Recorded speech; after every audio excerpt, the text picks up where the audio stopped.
Justice यानी न्याय के बारे में सुना होगा। अदालतों में केस चलते हैं, जिरह होती है, दोनों पक्ष अपनी बात रखते हैं और उसके बाद अदालत फैसला सुनाती है। लेकिन आजकल हमारे देश में अदालत से मिलने वाले न्याय के साथ साथ बुलडोजर जस्टिस भी दिया जा रहा है, जिसमें अलग अलग राज्य सरकारें ऑन द स्पॉट फैसला सुना रही हैं। बुलडोजर को एक हथियार की तरह इस्तेमाल किया जा रहा है। ये बात आज हमने आपको इसलिए बताई क्योंकि सुप्रीम कोर्ट ने बुलडोजर कार्रवाई को लेकर उत्तर प्रदेश की योगी सरकार को फटकार लगाई है। सर्वोच्च अदालत ने क्या कहा है, पहले आपको वही बताते हैं।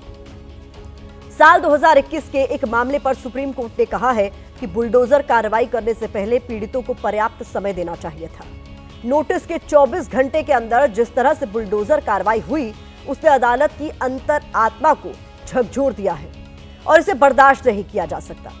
अदालत ने पीड़ितों को राहत देते हुए घरों को फिर से बनाने की सशर्त अनुमति भी दी है।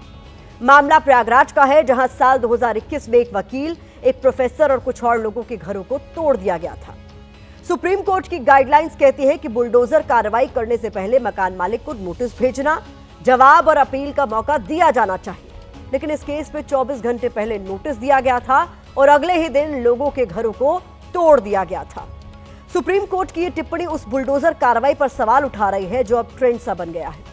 अपराधी पकड़ा जाए तो उसके घर को बुलडोजर से ढा दिया जाता है, दंगे हो जाए तो आरोपियों के घरों को मटिया मेट कर दिया जाता है। बड़े बड़े माफियाओं के घर और ठिकानों पर भी बुलडोजर चले हैं। यानी कुछ भी हो जाए, सरकारें कुछ ही घंटे में ऑन द स्पॉट फैसला सुनाने निकल पड़ती हैं, जिसपे बुलडोजर को एक वेपन की तरह इस्तेमाल किया जाता है। सवाल यह है कि हिंसा या अपराध के बाद ही सरकार को आरोपियों का अवैध निर्माण क्यों दिखता है? लोगों को जवाब देने या अपील करने के लिए पर्याप्त समय क्यों नहीं दिया जाता है? क्या बुलडोजर कार्रवाई ही एकमात्र रास्ता है? सरकारें बुलडोजर कार्रवाई पर इतना भरोसा जताएंगी तो देश की अदालतों का क्या होगा? आपको याद होगा कि इसी महीने की 19 तारीख को आम आदमी पार्टी के सांसद हरभजन सिंह ने कहा था कि बुलडोजर कार्रवाई करके किसी के सर से छत नहीं छीनी जानी चाहिए और वो इसके फेवर में नहीं है। लेकिन इसके बावजूद बुलडोजर आउट ऑफ कंट्रोल दिख रहा है।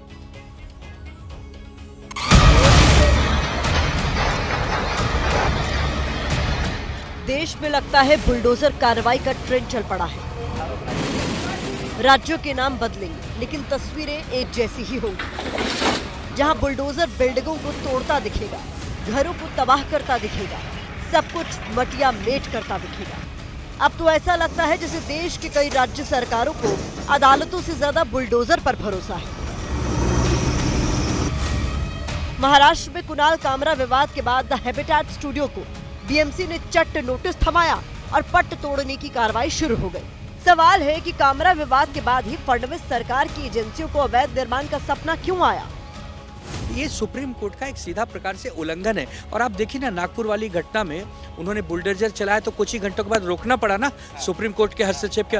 तो ये एक प्रकार से सरकार बैकफुट पे आती है, सरकार को फटकार लगती है। हम समझते हैं देवेंद्र जी एक बहुत बड़े नेता हैं, तो उनको तो कम से कम ऐसी चीजों में गंभीरता पूर्वक लेना चाहिए।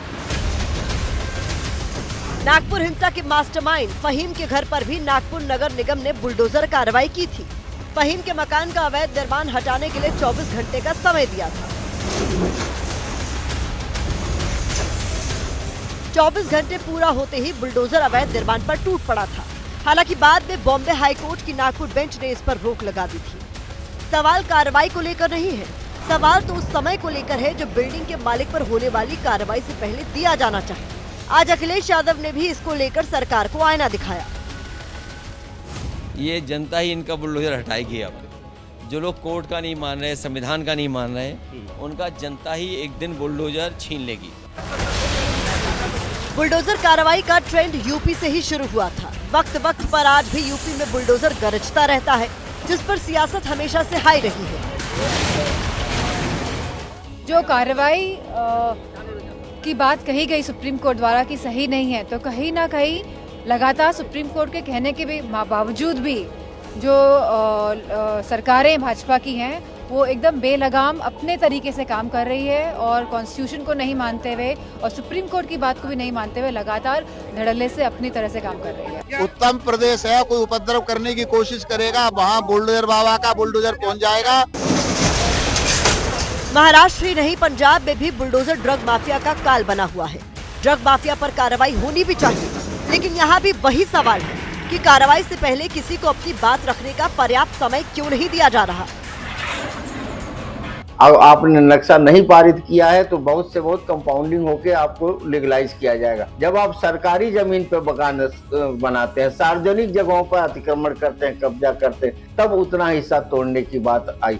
ये पूरी तरह से सांप्रदायिक सोच के साथ ये काम कर रहे हैं। ये कोई पहला किस्सा नहीं है जब बुलडोजर को लेकर सवाल उठे हैं। इसी साल की बात करें तो अब तक कई जगह बुलडोजर कार्रवाई हुई है। 24 फरवरी आईसीसी चैंपियंस ट्रॉफी में भारत पाकिस्तान मैच के दौरान पाकिस्तान जिंदाबाद का नारा लगा। सिंधुदुर्ग जिले के मालवन में एक स्क्रैप दुकान पर बुलडोजर कार्रवाई की गई। 19 मार्च शंभू खनौरी बॉर्डर पर किसानों के टेंट को बुलडोजर से नेस्तनाबूद कर दिया गया। 24 मार्च राजस्थान के करौली में कई दुकानों पर बुलडोजर कार्रवाई हुई। ताज्जुब की बात है कि सुप्रीम कोर्ट के निर्देश के बाद भी उत्तर प्रदेश की सरकार अपना रवैया नहीं बदल रही। पीले रंग की साफत ने आम लोगों से लेकर सुप्रीम कोर्ट तक को टेंशन दी हुई है। उत्तर प्रदेश, मध्य प्रदेश, दिल्ली, हरियाणा, असम, गुजरात, उत्तराखंड और राजस्थान, इन राज्यों में सबसे ज्यादा बुलडोजर एक्शन हुआ है और इन सभी राज्यों में बीजेपी की सरकार है। बुलडोजर अब सियासी हथियार है। लोकतंत्र में राज्य सरकारें बुलडोजर तंत्र का अपने अपने हिसाब से इस्तेमाल कर रही है, जिसपे बीजेपी सरकारें सबसे आगे हैं।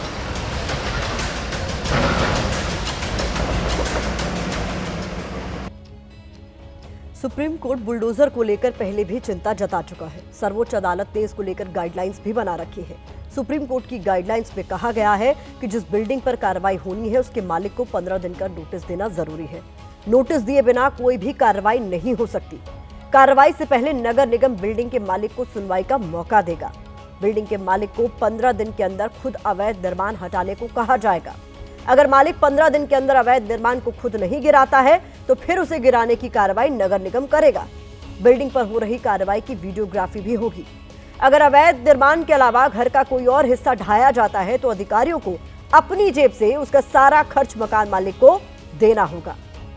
पहले तो आप नोटिस देंगे और नोटिस देने के बाद उनको सुनवाई का मौका देंगे, उसके सारे डॉक्यूमेंट देखेंगे, उसके बाद आप गिराने का जो निर्णय लेंगे। और पहले तो आप कहेंगे कि आप स्वयं गिरा दीजिए और स्वयं मलबा हटा दीजिए। और गिराने के निर्णय के बाद भी अपील करने का जो अधिकार होता है 40 दिन तक, अगले 40 दिन तक या 60 दिन तक फिर भी आप नहीं गिराएंगे ताकि वो इस गिराने के निर्णय के खिलाफ कमिश्नर के यहाँ अपील जाए।